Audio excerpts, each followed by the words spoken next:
Assalamualaikum warahmatullahi wabarakatuh.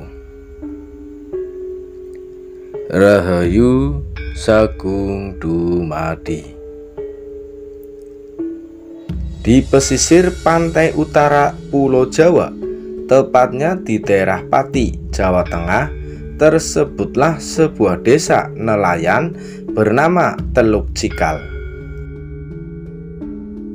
Desa itu termasuk ke dalam wilayah Kadipaten Pati yang diperintah oleh Adipati Pragola II. Kadipaten Pati sendiri merupakan salah satu wilayah taklukan dari Kesultanan Mataram yang waktu itu dipimpin oleh Sultan Agung. Di Teluk Cikal hidup seorang gadis anak nelayan bernama Rara Mendut. Ia seorang gadis yang sangat cantik dan rupawan. Rara Mendut juga dikenal sebagai seorang gadis yang teguh pendirian. Ia tidak sungkan-sungkan menolak para lelaki yang datang melamarnya, sebab ia sudah memiliki calon suami, yaitu seorang pemuda desa yang tampan bernama Pranacitra, putra Nyai Singabarong, seorang saudagar kaya raya. Suatu hari, berita tentang kecantikan dan kemolekan Rara Mendut terdengar oleh Adipati Pragola II. Penguasa Kadipaten Pati itu pun bermaksud menjadikannya sebagai selir. Sudah berkali-kali ia membujuknya, namun Rara Mendut tetap menolak. Merasa dikecewakan, Adipati Pragola II mengutus beberapa pengawalnya untuk menculik Rara Mendut. Hari itu, ketika Rara Mendut sedang asik menjemur ikan di pantai seorang diri, datanglah utusan Adipati Pragola. "Ayo gadis cantik, ikut kami ke keraton," seru para pengawal itu sambil menarik kedua tangan Rara Mendut dengan kasar. "Lepaskan aku," teriak Rara Mendut sambil meronta-ronta. "Aku tidak mau menjadi selir Adipati Pragola. Aku sudah punya kekasih." Para pengawal itu tidak peduli dengan rengekan Rara Mendut. Mereka terus menyeret gadis itu naik ke kuda lalu membawanya ke keraton. Sebagai calon selir, Rara Mendut dipingit di dalam puri Kadipaten Pati di bawah asuhan seorang dayang bernama Ni Semangka, dengan dibantu oleh seorang dayang yang lebih muda bernama Genduk Duku. Sementara Rara Mendut dalam masa pingitan, di Kadipaten Pati sedang terjadi gejolak. Sultan Agung menuding Adipati Pragola sebagai pemberontak karena tidak mau membayar upeti kepada Kesultanan Mataram. Sultan Agung pun memimpin langsung penyerangan ke Kadipaten Pati. Menurut cerita, Sultan Agung tidak mampu melukai Adipati Pragola II karena penguasa Pati itu memakai kerewaja atau baju zirah yang tidak mempan senjata apapun. Melihat hal itu, abdi pamegang payung sang sultan yang bernama Ki Nayadharma pun berkata, "Ampun Gusti, perkenankanlah hamba yang menghadapi Adipati Pragola." Pinta Ki Nayadharma seraya memberi sembah. "Baiklah, abdiku, gunakanlah tombak baru kelinting ini," ujar sang sultan. Berbekal tombak pusaka baru kelinting, Inayadharma langsung menyerang Adipati Pragolo II. Namun serangannya masih mampu ditepis oleh Adipati Pragolo II. Saat Adipati itu lengah, Inayadharma dengan cepat menikamkan pusaka baru Glinting ke bagian tubuh sang adipati yang tidak terlindung oleh baju zirah. Adipati Pragolo II pun tewas seketika. Sementara itu, para prajurit yang dikomandani Panglima Perang Mataram, Tumenggung Wiraguna, segera merampas harta kekayaan Kadipaten Pati, termasuk Rara Mendut. Tumenggung Wiraguna langsung terpesona saat melihat kecantikan Rara Mendut. Ia pun memboyong Rara Mendut ke Mataram untuk dijadikan selirnya. Tumenggung Wiraguna berkali-kali membujuk Rara Mendut untuk dijadikan selir, namun selalu ditolak. Bahkan di hadapan Panglima itu, ia berani terang-terangan menyatakan bahwa dirinya telah memiliki kekasih bernama Pranacitra. Sikap Rara Mendut yang keras kepala itu membuat Tumenggung Wiraguna murka. "Baiklah Rara Mendut, jika kamu tidak ingin menjadi selirku, maka sebagai gantinya kamu harus membayar pajak kepada Mataram," ancam Tumenggung Wiraguna.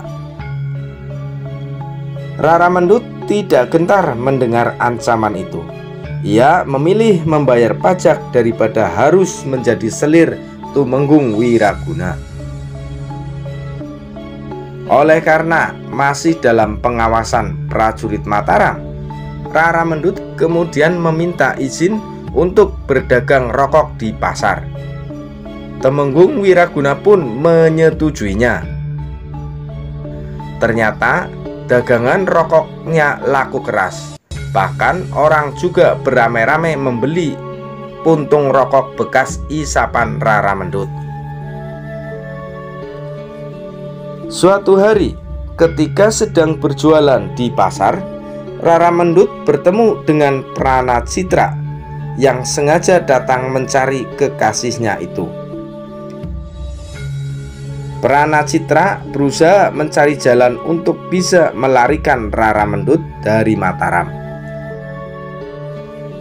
Setiba di istana, Rara Mendut menceritakan perihal pertemuannya dengan Pranacitra kepada Putri Arumardi, salah seorang selir Wiraguna, dengan harapan dapat membantunya keluar dari istana. Rara Mendut tahu persis bahwa Putri Arumardi tidak setuju jika Wiraguna menambah selir lagi. Putri Arumardi dan selir Wiraguna yang lain yang bernama Nyai Ajeng menyusun siasat untuk mengeluarkan Rara Mendut keluar dari istana. Bersama dengan Pranacitra, Rara Mendut berusaha untuk kembali ke kampung halamannya di Kadipaten Pati. Namun sungguh disayangkan, pelarian Rara Mendut dan Pranacitra diketahui oleh Tumenggung Wiraguna. Pasangan ini akhirnya berhasil ditemukan oleh para prajurit Wiraguna. Rara Mendut pun dibawa kembali ke Mataram. Sedangkan secara diam-diam Wiraguna memerintah abdi kepercayaannya untuk menghabisi nyawa Pranacitra.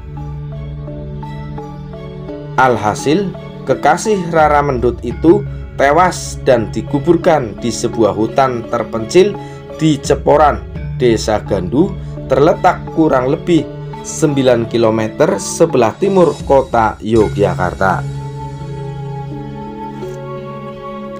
Sepeninggalan Pranacitra, Tumenggung Wiraguna kembali membujuk Rara Mendut agar mau menjadi selirnya. Namun usahanya tetap sia-sia. Gadis cantik itu tetap menolak. Sang panglima pun tidak kehabisan akal. Ia kemudian menceritakan perihal kematian Pranacitra kepada Rara Mendut. "Sudahlah, Rara Mendut, percuma saja kamu menikah dengan Pranacitra," ujar Tumenggung Wiraguna. "Apa maksud Tuan?" tanya Rara Mendut mulai cemas. "Pemuda yang kamu kasih itu sudah tidak ada lagi," jawab Tumenggung Wiraguna. "Kanda Pranacitra sudah tidak ada." "Ah, itu tidak mungkin. Aku baru saja bertemu dengannya kemarin," kata Rara Mendut tidak percaya. "Jika kamu tidak percaya, ikutlah bersamaku. Akan kutunjukkan kuburnya," ujar Tumenggung Wiraguna. Rara Mendut pun menurut untuk membuktikan perkataan Tumenggung Wiraguna. Betapa terkejutnya Rara Mendut begitu sampai di tempat Pranacitra dikuburkan. Ia berteriak histeris di hadapan makam kekasihnya. "Kanda, jangan tinggalkan Dinda," tangis Rara Mendut. "Sudahlah Mendut, tak ada lagi gunanya meratapi orang yang sudah mati," ujar Tumenggung Wiraguna. "Ayo kita tinggalkan tempat ini." Rara Mendut pun bangkit lalu mengikuti Tumenggung Wiraguna sambil terus menangis. Sebelum jauh mereka meninggalkan tempat pemakaman itu, Rara Mendut pun murka dan mengancam akan melaporkan perbuatan Wiraguna kepada Raja Mataram, yaitu Sultan Agung. "Tuan jahat sekali. Perbuatan Tuan akan kulaporkan kepada Raja Mataram agar mendapat hukuman yang setimpal," ancam Rara Mendut. Seketika Tumenggung Wiraguna menjadi sangat marah. Ia kemudian menarik tangan Rara Mendut untuk dibawa pulang ke rumahnya. Namun gadis itu menolak dan meronta-ronta untuk melepaskan diri. Begitu tangannya terlepas, ia menarik keris milik Tumenggung Wiraguna yang terselip di pinggangnya. Rara Mendut kemudian berlari menuju makam kekasihnya. Panglima itu pun berusaha mengejarnya. "Berhenti Mendut, berhenti!" teriaknya. Setiba di makam Pranacitra, Rara Mendut kemudian bermaksud untuk bunuh diri. "Jangan Mendut, jangan lakukan itu!" teriak Tumenggung Wiraguna yang baru saja sampai. Namun semuanya sudah terlambat. Rara Mendut telah menikam perutnya dengan keris yang dibawanya. Tubuhnya pun langsung roboh dan tewas di samping makam kekasihnya. Melihat peristiwa itu, Tumenggung Wiraguna merasa amat menyesal atas perbuatannya. "Oh Tuhan, sekiranya aku tidak memaksanya menjadi selirku, tentu Rara Mendut tidak akan nekat bunuh diri," sesal Tumenggung Wiraguna.